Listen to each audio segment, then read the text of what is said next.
Some of you women are so unreasonable. All these groups that people think are secret, that are 100% not secret, that you're posting all your shit your man in there for, you gotta quit. You gotta quit. You're making us all normal folk look crazy. I saw a woman in there today. She literally made a post that said, I asked him for a selfie and he sent me a shirtless gym selfie and I'm looking for a husband and that doesn't seem like husband material for me. What would you guys do? I think I'm gonna block him. And half the women responded that they would block him. What in the mental health are we doing? You are the problem. You are what is making us normal folk look crazy. What do you mean it's a red flag you sent you a shirtless gym selfie? The red flag ain't the hearts around your faces or the halo or the fact you've been married 3 times. Oh, back child support. That ain't a problem. I mean, what in the Temu dating app are we doing here? This is insane. Look, I'm alright with some high standards now, but don't keep moving the goalposts.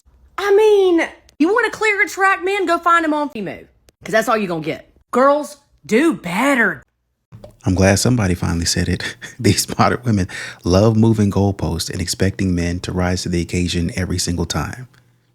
It's over. So many men in my comments have commented this exact thing. Don't get married as a solution to divorce. This is a cop-out. Before giving up, before you even start, you should focus on cultivating your relationship and working together. You can look for solution-based approaches to help your relationship and also seek couples therapy to attack the issues at hand and fight for a happy life. Marriage and love is a choice.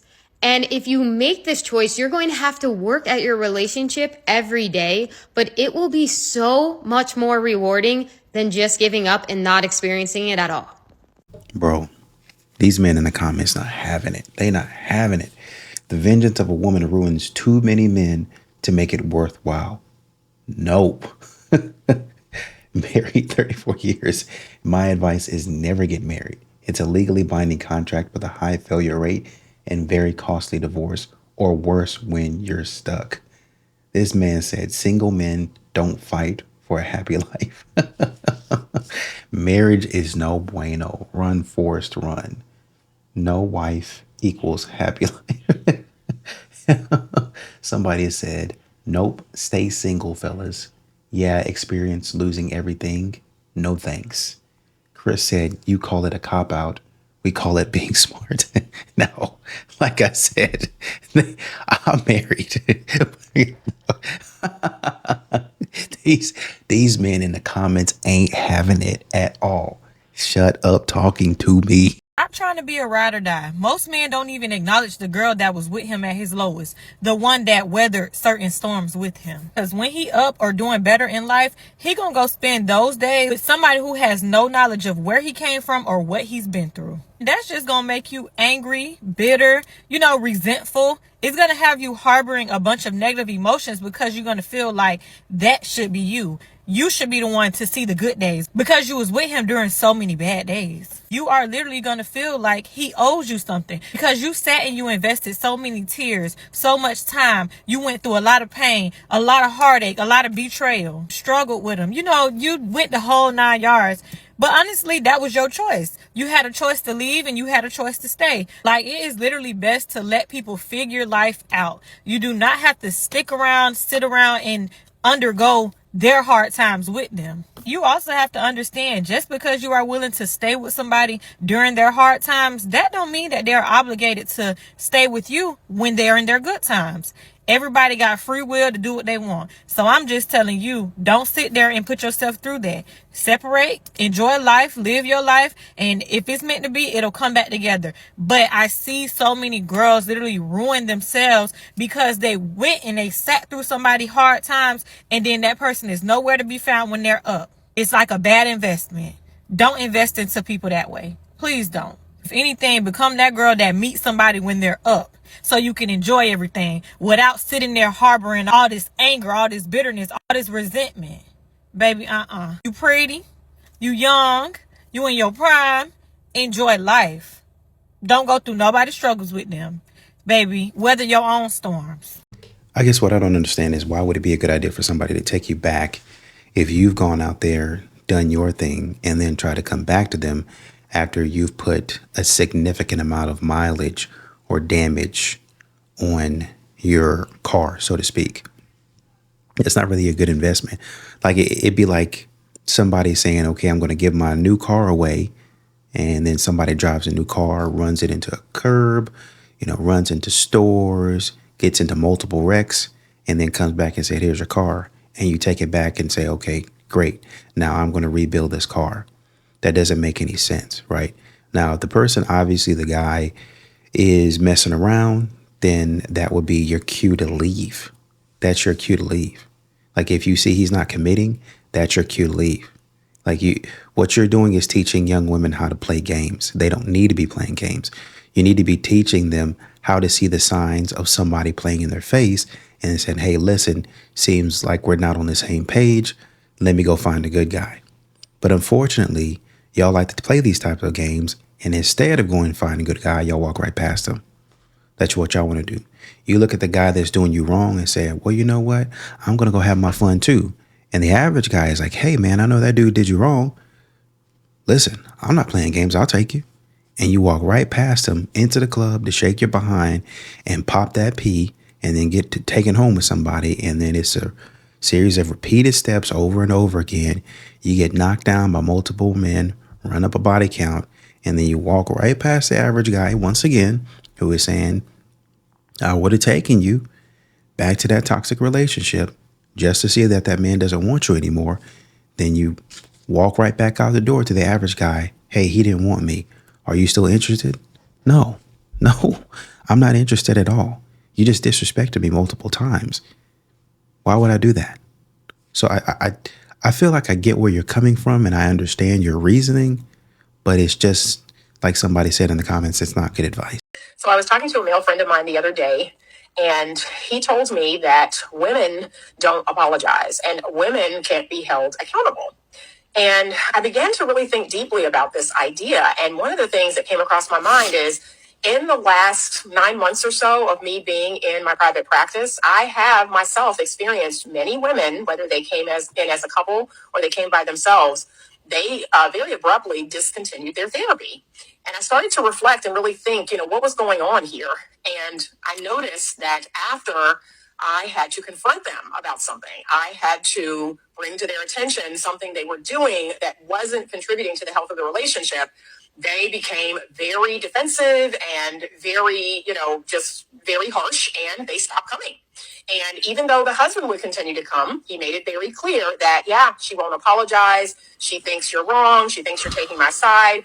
And I began to really reflect, like, oh my gosh, is it true that women don't apologize? Is it that women struggle with being held accountable? I'd love your thoughts on this. Me personally, I think it has to do with a person's level of emotional maturity. What do you think?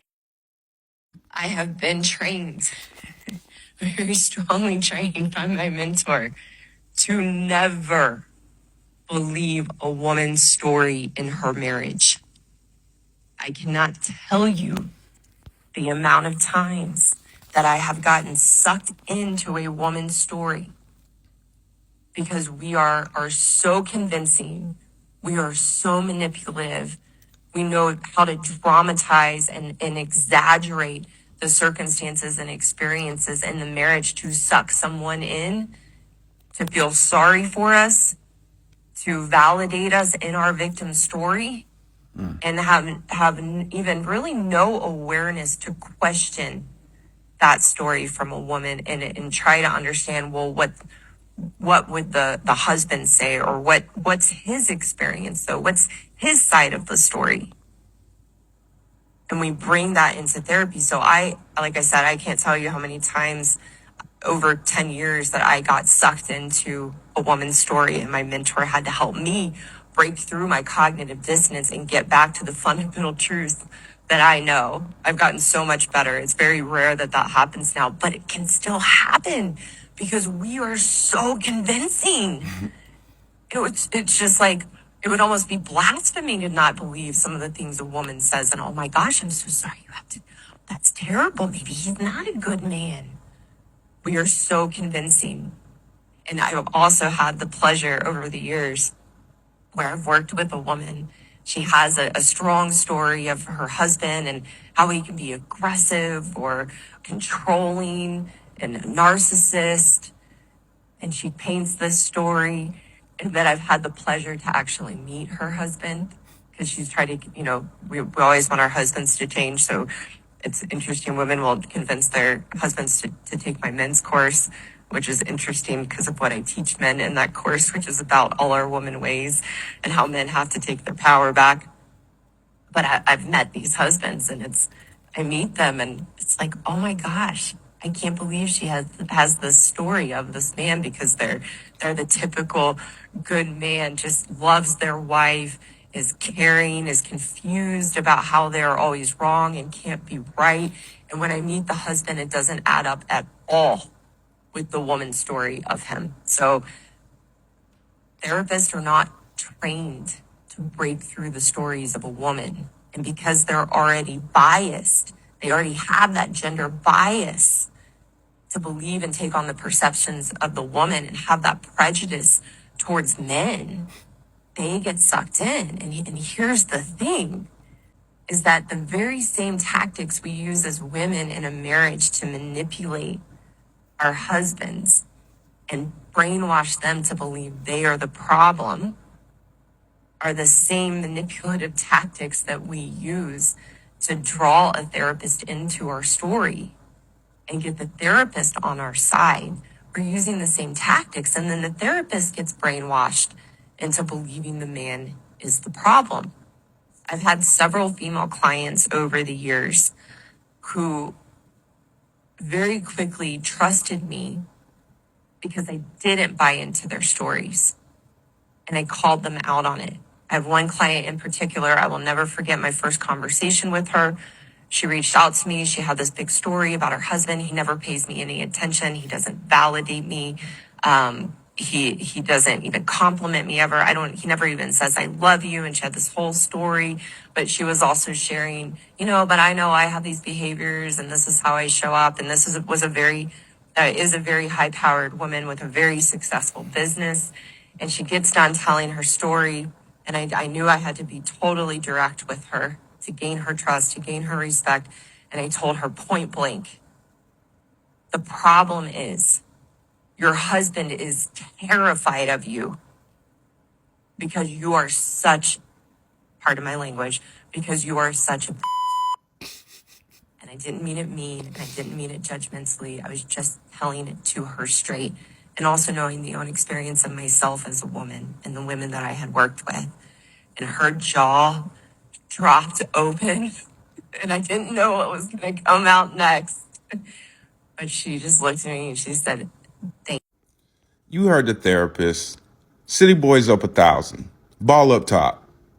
Somebody in the comments, said they do the same to their kids. Grew up hearing how awful my father's side of the family was to her. Somebody else said expecting an apology from a woman is ignorance. Another dude said, I went to therapy with my ex-wife. As soon as the therapist disagreed with my ex and agreed with me, she quit going and said she wasn't a good therapist. These modern women, man. Anyway, y'all get it. But to be fair, there's a lady in the comments that said there's a few of us still out there. Literally apologized to a male friend today for taking my frustrations out on him. Appreciate that. A guy that I was dating didn't have a car, and I had money in my savings, and I really wanted to spend more time with him, and I was sick of driving everywhere. So I bought him just a little runaround car. It was $1,000 plus $1,000 to register it, so $2,000. And about a month after I bought it for him, he said, you should have looked for a $3,000 car because the car you bought me is a piece of shit. I don't know what delusional world you hoes live in, man. You can't say you ready for a relationship when you arched over on your story. That don't go together. I don't know who the fuck you did. Come on, brother. I was discussing with a man and I was like, yeah, men have no business being on social media. Like, it's okay if you delete yours. And he proceeded to say, but then you wouldn't be able to receive any story likes from me. And he stumped me. I don't know what I want anymore. I literally don't. I'm like, oh, true. And those keep me going. So I don't really know what to believe anymore. This guy got a text from his ex-girlfriend Grace saying, "Hey, can we talk? I really miss you." Took a screenshot straight away and sent it to his friend Teddy, who said, "Do not respond." I don't know what to say. Nothing. We went over this. If she texts you, you say nothing. I don't want to be rude. She broke your heart. That is more rude. I'm not saying I want to get back together, but I'm curious what she has to say. Have you lost your mind? She's an evil witch and will put you under her spell. His ex-girlfriend says, "Can I come over?" Text Teddy saying she wants to come over. Stop. Remember your training. You know what to do. I know I shouldn't respond, but I kind of want to see her. Don't let me talk to her again, no matter what she says. That's what you said to me. Maybe I was being dramatic. You dated her for 5 years and then she dumped you a day before your wedding. Do you remember how that felt? Yeah, that kind of sucked, but that was over a month ago. Listen to me. We knew this day would come. Obviously, she regrets dumping you, but don't let her back into your life. Okay, you're right. His ex-girlfriend says, "I'm just gonna come over." She's just coming over. What? Okay, don't panic. We went over this too. We did? Yeah, if she wants to see you, you respectfully decline. Oh yeah, I don't know if I can do that. What if she gets mad? You can do it. This is the final step in your breakup training. What if she gets really mad? I believe in you. What if she wants me back? You are ready, young grasshopper. His ex-girlfriend says, "You there?" He replies to her saying, Hey, are you home?" Yeah. "Oh great, I'm almost at yours. So excited to see you." Teddy says, "Trust your training." He replies to his ex saying, "Wait, I'm sorry, but I do not think it's smart for us to see each other at this time." "Excuse me? I'm respectfully declining to see you." "Are you serious?" "Yes, please do not text again." "You are ready, young grasshopper." "What? Good work." "Teddy, this is you." "You are correct. This was your final test. I changed Grace's number to my work number." "Are you insane? Your breakup training is complete. Now you're ready to be single. Congratulations." "What the heck?" Yeah, he passed the test. You got to do what you got to do to keep your boy safe out here. Great job.